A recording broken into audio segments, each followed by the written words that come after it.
오늘 하나님께서 우리에게 주신 말씀은 구약성경에 있는 말씀입니다. 구약성경 민수기 14장에 있는 말씀입니다.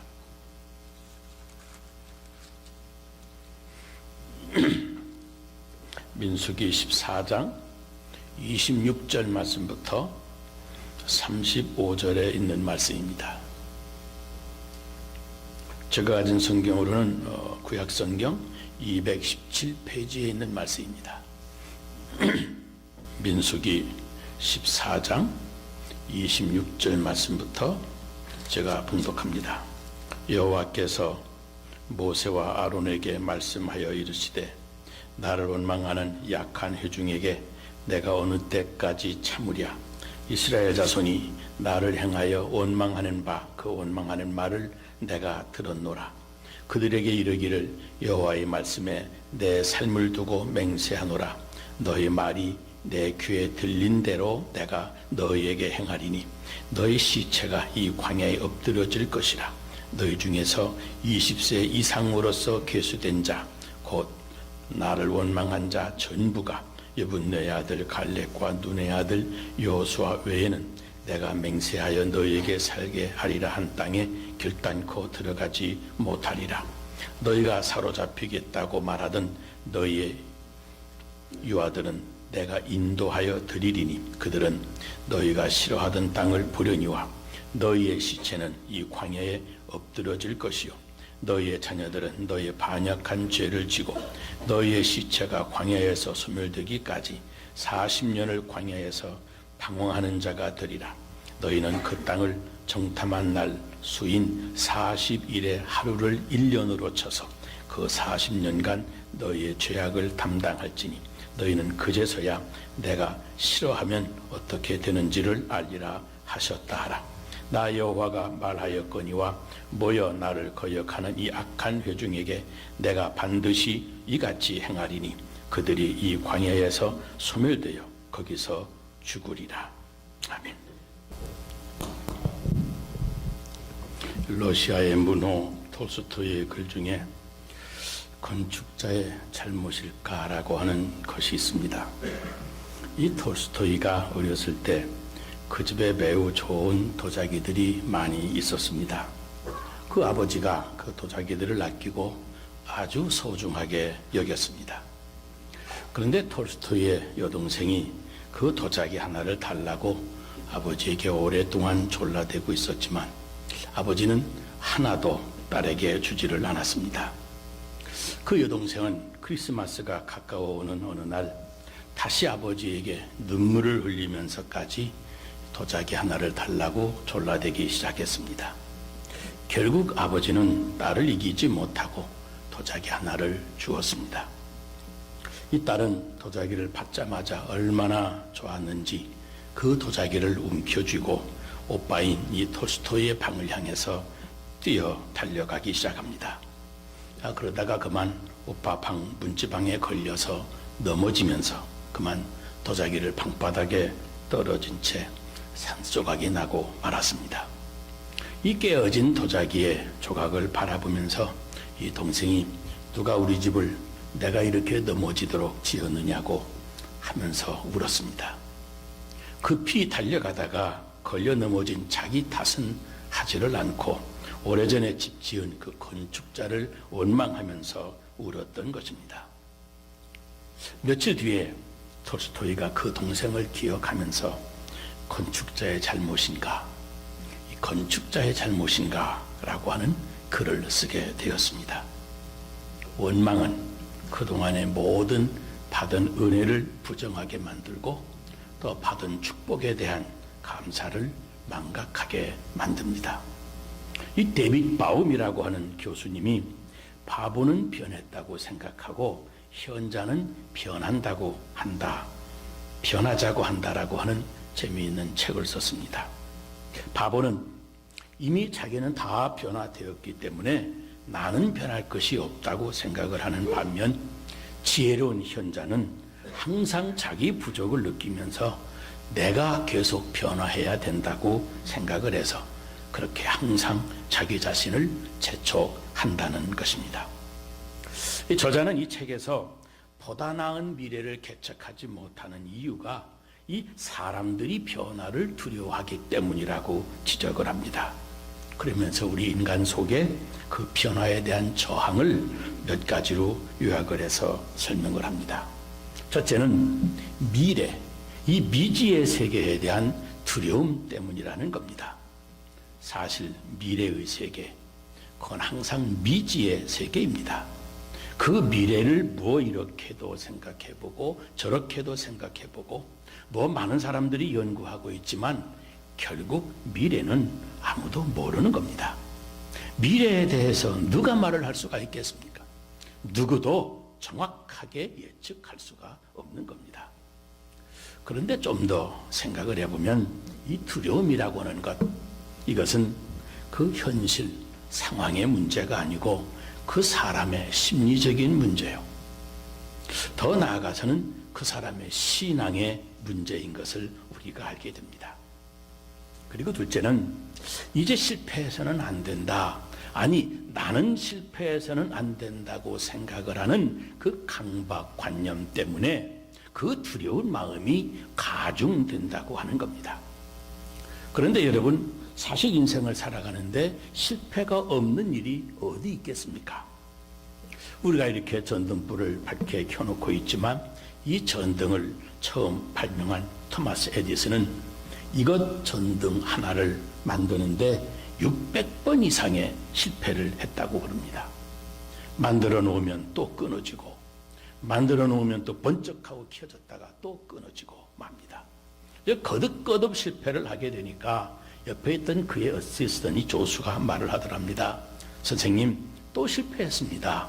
낙심하면서 말하는 이 조수에게 에디슨이 아주 유명한 대답을 합니다. 말 조심해라. 그렇게 하면 안 된다는 것을 깨달았으니까 그만큼 우리는 성공한 것이다. 왜 실패했다고 하느냐? 그러더랍니다. 여러분, 실패 있습니다. 그런데 실패를 통해서 우리는 깨닫는 것입니다. 실패를 통해서 새로운 생각을 하는 것이고, 실패를 통해서 우리는 앞으로 더 전진하는 겁니다. 그런데 실패 자체를 두려워한다면 여러분 무슨 일을 할 수가 있겠습니까? 아무 일도 못하는 겁니다. 실패 없는 성공을 바라는 마음, 이것이 사람으로 하여금 아무 일도 시작조차 못하게 만드는 겁니다. 셋째는 익숙해진 자기의 생활 규범을 깨뜨리지를 못하기 때문이라는 겁니다. 사람마다 다각각 자기 이해와 자기 생각의 틀이 다 있습니다. 또 자기가 익숙한 생활 양식이 있고, 그래서 자기 나름대로의 라이프 스타일이 고정되어 있어서 몸과 마음이 거기에 익숙해져서 이걸 벗어나지를 못하는 겁니다. 그래서 변화를 두려워하고 새로운 미래를 개척하지 못하는 것입니다. 여러분, 새 장의 새를 가만히 들여다보면 이게 밖에 나가고 싶어서 얼마나 푸드덕거리는지 모릅니다. 이렇게 나르고 저렇게 날고 푸들푸들 그럽니다. 그런데 이상한 것은 여러분, 어느 분이 보니까 이 새 장의 문을 열어놓아도 새가 안 나가더라는 겁니다. 아니, 몇 마리 밖에 나갔다가도 다시 들어오더랍니다.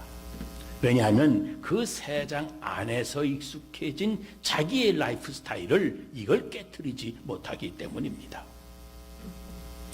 상담 심리학자였던 데이빗 시멘즈라고 하는 사람이 유명한 말을 했습니다. 사탄이 인간에게 사용하는 치명적인 무기는 바로 낮은 자존감이다. low self-esteem, 낮은 자존감. 자기 자신을 아무것도 할 수 없는 사람으로 스스로 생각하는 것. 그래서 자신은 사랑받을 자격도 없고 누군가의 사랑의 대상도 될 수 없다고 생각하는 겁니다. 더 나아가서 나 같은 사람은 그저 세상에 살 필요도 없다고 생각하는, 바로 거기에 문제가 있습니다. 여러분, 스스로 자기를 낮게 평가하고 비하시키면서 이 낮은 자존감에 사로잡힐 때 인생은 비참해집니다. 이런 자기 실망이 나아가서는 불신앙을 낳고, 이 불신앙이 마침내는 인생을 원망으로 기울어지게 만드는 겁니다. 그래서 모든 은사와 하나님이 주신 모든 축복까지 다 부정해버리고 마침내는 원망투성이 인간이 되고 마는 겁니다. 오늘 현재를 원망하다가 과거의 은혜까지 다 부정해버리고 이미 받아 누리고 있는 현실의 축복도 그것 느꼈던 그 감격도 다 지워버리고 마는 겁니다. 여러분 잘 아시지 않습니까? 이스라엘 백성이 애굽에서 나와서 홍해 그 강가에 서게 됩니다. 앞에 파란 홍해가 흐르고 있고 뒤에는 애굽의 군대가 쫓아오는 이 절박한 순간에 저들이 모세를 향해서 한 말이 무엇인지 아십니까? 어찌해서 우리를 구해냈느냐고. 어찌해서 우리를 구원해냈느냐고 그렇게 말합니다. 애굽에 내렸던 10가지 재앙을 똑똑히 두 눈으로 바라보고 체험하면서 하나님께 찬양하면서 출애굽할 때 그때의 영광과 감격은 다 어디 갔는지 어찌해서 우리를 구원해냈느냐 애굽 땅에 매장지가 없더냐 이렇게까지 말하면서 모세를 원망합니다. 문지방에 걸려 넘어진 톨스토이의 동생이 그동안 평안히 고맙게 살아온 그 집의 건축자를 원망하듯이 현재라고 하는 작은 문제를 원망하면서 과거에 받은 은혜도 다 부정하고 그 앞에 있는 약속된 미래도 다 부정해버리는 겁니다. 이게 바로 불신앙이고 이게 바로 원망하는 자의 처절한 모습입니다. 여러분 보세요. 홍해를 육지같이 건널 때 굉장했습니다. 근데 성경을 보면서 자세히 계산해 보면 한 열나흘쯤 2주간쯤 지나가자 다시 물이 없는 경험을 하게 됩니다. 물이 없어서 목마르게 됩니다. 그런데 그때 또 원망을 하게 됩니다. 감격하고 황홀했던 그 순간이 열나흘밖에 못 갔습니다. 또 원망을 시작하는 겁니다. 원망하는 얘기들을 이렇게 대충 나열해 보면 너무 어이가 없는 것들이 있습니다. 아시는 것처럼 물이 없다고 원망합니다. 홍해가 앞을 가로막았다고 원망합니다. 그것만이 아닙니다. 먹을 것도 없다고 원망을 합니다. 하나님께서 하늘에서 떡가루를 내려보내서 만나를 줘서 먹게 했더니 그리고 그렇게 배부르게 먹고 나서는 괜찮을 줄 알았는데 또 원망을 합니다. 배부르는데 이제 또 무슨 원망을 하는지 아십니까? 마늘과 부추가 없다고 구체적으로 원망을 합니다. 왜 마늘과 부추가 없어서 정력이 감퇴된다나? 원망이 가지가지입니다. 지금 이 광야 생활하는 반인데 뭘 이런 것까지 원망하는가 그 말입니다. 전쟁의 위험이 있다고 원망하고 지도자 모세가 내 눈에 안 보인다고 원망하고 우상을 숭배하면서 원망합니다. 그리고 마지막에는 가데스 바니아라는 곳에 왔을 때 보냈던 정탐꾼들이 돌아와서 하는 그 보고를 들으면서 아이고 이제는 죽었구나 하면서 또 원망을 합니다. 끝도 없이 원망을 합니다. 그때마다 하나님께서 참으시고 문제를 해결해 주시었건만 이 출애굽기 민수기를 읽어가노라면 이 원망 소리로 가득 차 있습니다. 그래 저는 성경을 읽다 말고 화가 날 때가 한두 번이 아닙니다. 뭐 이런 인간들이 다 있나 싶은 생각을 합니다. 그런데 그 원망에 대한 하나님의 대책이 무엇인지 아십니까? 하나님이 어떻게 대하셨습니까? 하나님은 가만히 기다리셨습니다. 원망한다고 즉각 내려치면 아마 다 망했고 이스라엘 민족은 그 씨가 말랐을 겁니다. 그런데 오늘 성경 말씀해 보니까 내가 어느 때까지 참으랴 그러셨습니다. 말하자면 지금까지 참고 또 참으셨다는 말입니다. 원망하는 백성들의 말을 다 들으시면서 참아내셨습니다. 여러분은 원망하는 자를 보고 어느 정도까지 참아보셨습니까? 꼭 참고 기다려보시기 바랍니다. 여러분 이 원망이라고 하는 것은 다 사람의 가슴 속에 있습니다. 그런데 성경을 자세히 보면 이 말이 대단히 중요합니다. 이 가슴 속에 원망이 있어도 이걸 결코 말하지 말아야 됩니다. 이걸 말하는 순간 그 원망이 더 커지는 겁니다. 폭발적으로 커지는 겁니다. 나만이 아니라 다른 사람까지 그만 원망하는 자로 또 만들어 버리는 겁니다.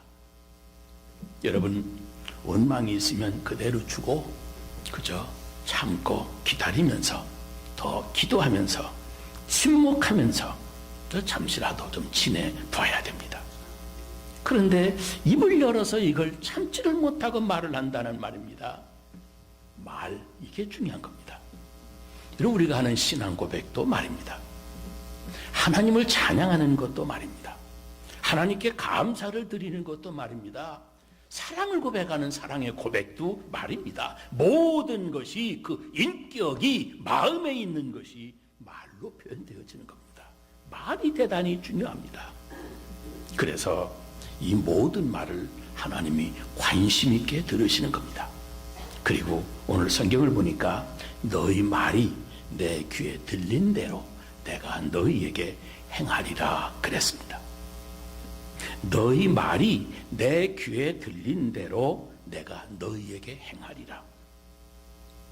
그런데 여기 14장 2절에 보면 광야에서 일찍이 죽었더라면 좋았을걸, 일찍이 죽었더라면 좋았을걸, 그렇게 원망을 하니까 하나님이 내 귀에 들린 대로 내가 너희에게 행해 주리라. 너의 시체가 광야에 엎드러질 것이니라. 그렇게 말씀하지 않습니까? 말하자면 죽고 싶다 그러니까 그래 내가 죽여주지 그러신 거예요. 할 말 있습니까? 광야에서 다 죽었다고 할 말이 있느냐 그 말이에요. 그게 바로 우리가 걷는 운명의 길입니다. 말로 원망하고 그 말로 결국은 하나님을 원망하게 된 것입니다. 그런데 하나님이 참으십니다.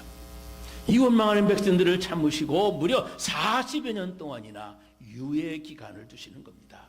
40여 년 동안 저들을 훈련 기간을 통해서 자기 백성들을 교육시키고자 하신 겁니다. 중국의 주자라고 하는 분이 이런 말을 썼습니다. 남의 험담을 말하는 자는 경만한 자요, 더불어 맞장구를 치는 자는 비겁한 자요, 이를 엿듣고 전하는 자는 간사한 자다 그랬습니다. 아주 옳은 말입니다. 남의 험담을 말하는 자는 경만한 자요, 더불어 맞장구를 치는 자는 아주 비겁한 자요, 이를 엿듣고 전달하는 사람은 간사한 사람이다. 여러분, 좋지 않은 말은 듣지도 말고 전하지도 말아야 됩니다. 왜요? 내가 괴로우면 됐지 남까지, 다른 사람 마음까지 괴롭게 하기 때문입니다. 이건 점점 파급되기 때문에 원망이라고 하는 것은 그렇게 상승작용을 한다는 말이에요. 결국에는 이웃 다른 사람들뿐만 아니라 하나님을 원망하며 끝까지 불신앙으로 치닫게 되고 마는 겁니다. 여러분, 하나님은 참으십니다.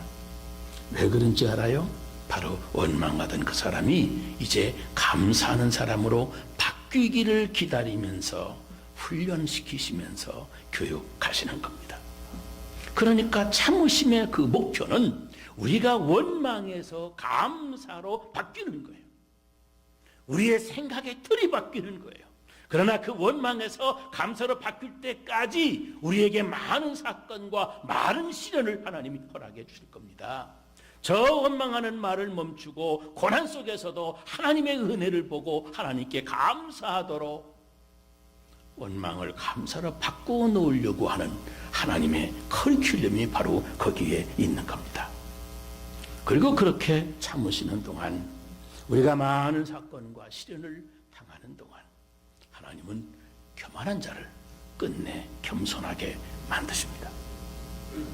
민족적으로나 국가적으로나 개인적으로나 이 교만한 자를 겸손하게, 불신앙의 사람들을 믿음의 사람으로 만드시는 것이 하나님이 참으시면서 행하시는 훈련 과정의 목표입니다.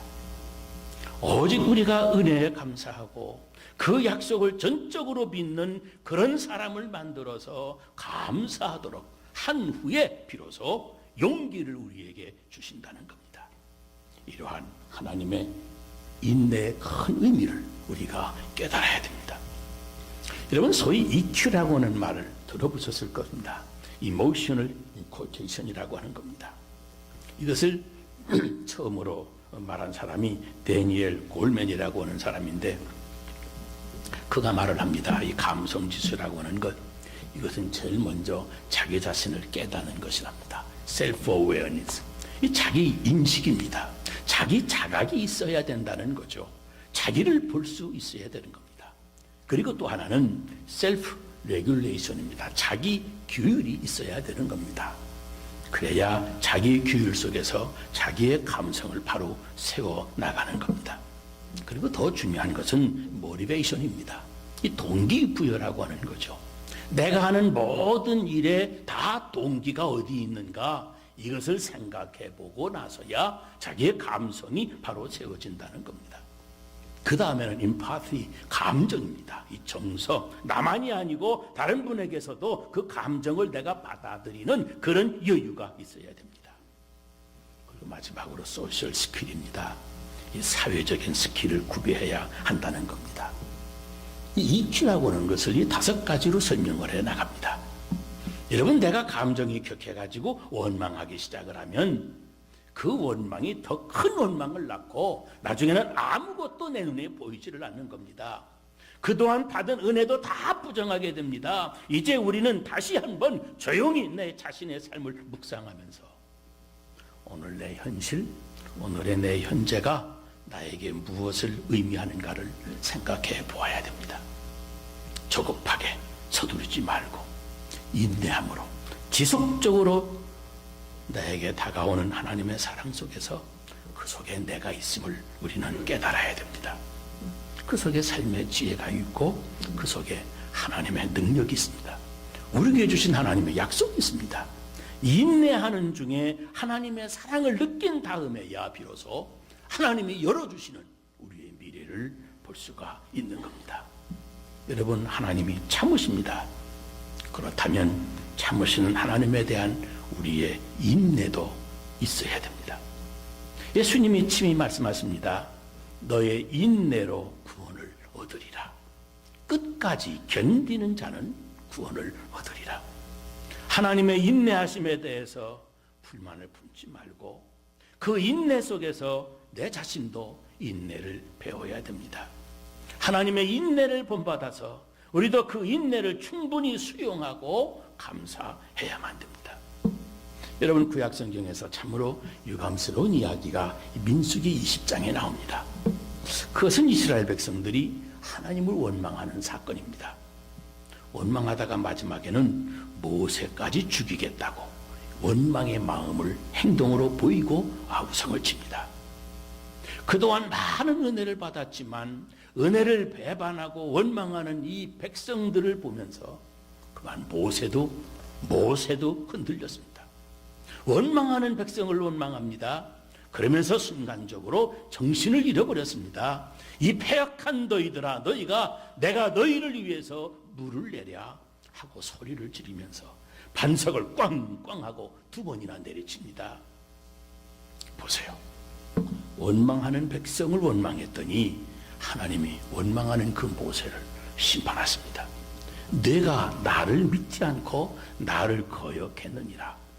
내가 망령되이 말했느니라. 너는 가나안에 못 들어간다. 이거 참 기가 막힌 장면입니다. 여러분, 원망하는 것 잘못입니다. 또 원망하는 자를 원망하지도 말아야 됩니다. 내가 하나님을 원망하는 것이 그만 되고 말기 때문에 그렇습니다. 하나님은 그 사람도 심판하실 겁니다. 여러분, 어떤 경우에든지 원망에 휩쓸리지 말아야 됩니다. 이 모든 역사 속에 하나님의 오래오래 참으심이 거기 계시되어 있습니다. 시편 106편 32절에 하나님이 심판하십니다. 모세가 하나님을 입술로 망령되이 말하였음이니라. 모세의 말을 아주 직선적으로 심판하시는 겁니다. 모세는 원망하는 백성들이 잘못됐다고 백성을 원망한 것인데 하나님은 그것이 하나님의 약속의 말씀을 믿지 아니해서 하나님 앞에 망령되이 말했다고 하나님을 심판하시는 겁니다. 여러분, 참 믿음이 여기에 있습니다. 어떤 모습을 보아도 좌절하지 말고 마음에 안 드는 일이 많아도 두려워하지 말아야 됩니다. 지난날에도 그리고 현재에도 하나님의 그 너그러운 인내하심 속에 내가 오늘 살고 있음을 깨닫고 그 참으심 속에 지속되는 하나님의 사랑을 깨닫고 하나님에 대한 그 신뢰가 내 속에 회복되고 있을 때, 그럴 때 원망하는 마음이 사라집니다. 도리어 감사가 나오게 되는 겁니다.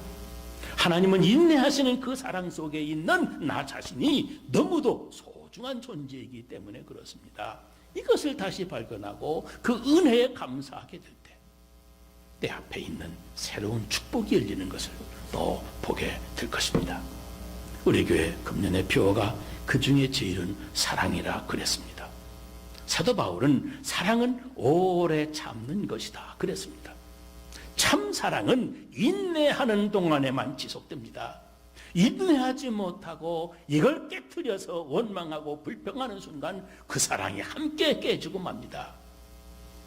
여러분의 가정과 우리 교회에서 원망과 불평의 말을 쏟아놓지 않고 오래오래 참고 인내함으로 그 중에 제일이 사랑임을 여러분들이 스스로 증명할 수 있게 되시기를 주의 이름으로 축원합니다. 기도하겠습니다.